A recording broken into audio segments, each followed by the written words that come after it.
What's up, guys? This is Rob from UnGeek, and I'm with Nicolo Yo, what's up, guys? to look at God Eater 3 from Tokyo Game Show. Yep. I mean, for some reason, this was one of like the main highlights of Tokyo Game Show.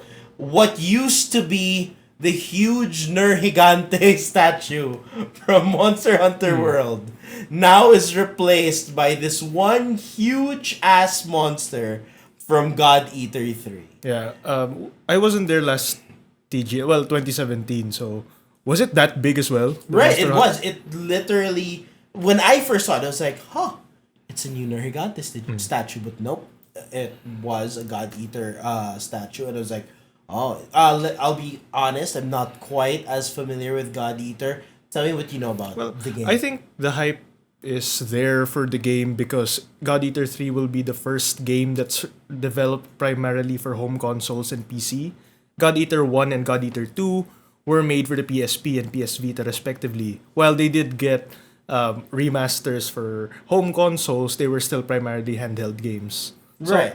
So, of course, we had, given all this hype, we had to just like check it out. It's always been compared, as was told to me, to Monster Hunter World. Given that, like you said, this is the first time it's going to be on its on like a main console, and that's exactly how Monster Hunter World appeared. And now you have like this game that, when we were looking at it, we both agreed that it was really, really pretty. Very, very anime. I dare say, has the look of a Code Vein ish. Well, you're right. It's like you combine Monster Hunter with Code Vein and you got it. Yes. You have the very anime character design, along with the blood gores, the over the top moves. Right, the over the top moves and everything. So, straight to it. Okay, so we're looking at gameplay right now. Yeah. It is pretty. I mean, you can't deny that this game is as pretty as it looks. What it does feature, one of the primary things that I did notice that is not in Monster Hunter, is the fact that you can switch weapons on the fly. I started with dual wields, which I believe has just been recently introduced in this game. Yeah.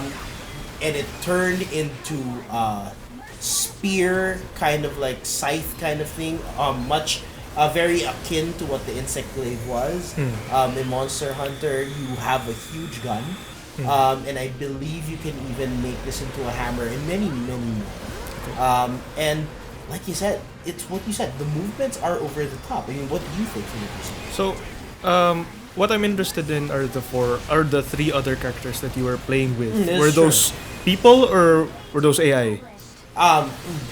Back when I was playing, it was AI. Okay.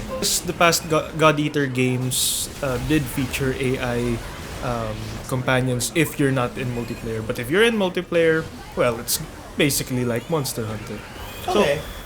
So I mean, what are I guess one of the things that since we're already comparing it to Monster Hunter anyway, this is a game, I will admit, that piqued my curiosity. It looks like you have over the top super moves. You have combination moves with the rest of your allies. Now, one thing that I am a bit worried about is the map.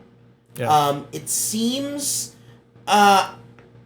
we're familiar with Dauntless, and Dauntless is sort of like an instance-based kind of Monster Hunter game. So you mean it's fairly linear then? A bit. Okay. That's why it's not. I guess one of the things that made Monster Hunter shine was that you started like, ancient forest, and everything's there, and you get to see so big. like, the world is so big, right? Right, and here I'm guessing that it's sort of just like an arena type of game. I could be wrong, but from everything else that I'm seeing, I mean, like, one thing that will stand out: combat is quick. Okay. And that's something that I don't think Monster Hunter can. Is it more difficult though? From my gameplay, not so, but that could also very well be because it was a demo. Well, maybe they were taking it easy on me. Your point may stand as well with the game's world. Maybe once you play through it, the game will open up. True. I hope it does, since it looks pretty interesting.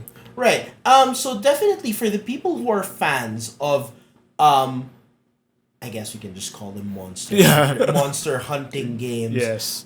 This is definitely worth a shot. I Yep. mean, if you weren't able to catch this on the handhelds like I was, simply playing it was just mind blowing. I know half the time I was struggling through the controls because it was in a different language, but but the things that I was able to do, the simple switching, the simple dashes, the combos, the those were very very alluring features for me to try this out. I definitely want to see more. Yeah, me too. I hope this does work because I think we can all need more. We can all use more Monster Hunter type games. Right, right. Yeah. Anyways, I guess that's all for our little first impressions playthrough of God Eater 3. For more stuff from TGS and from God Eater 3, please stay tuned to UnGeek. And until next time, guys, keep on gaming.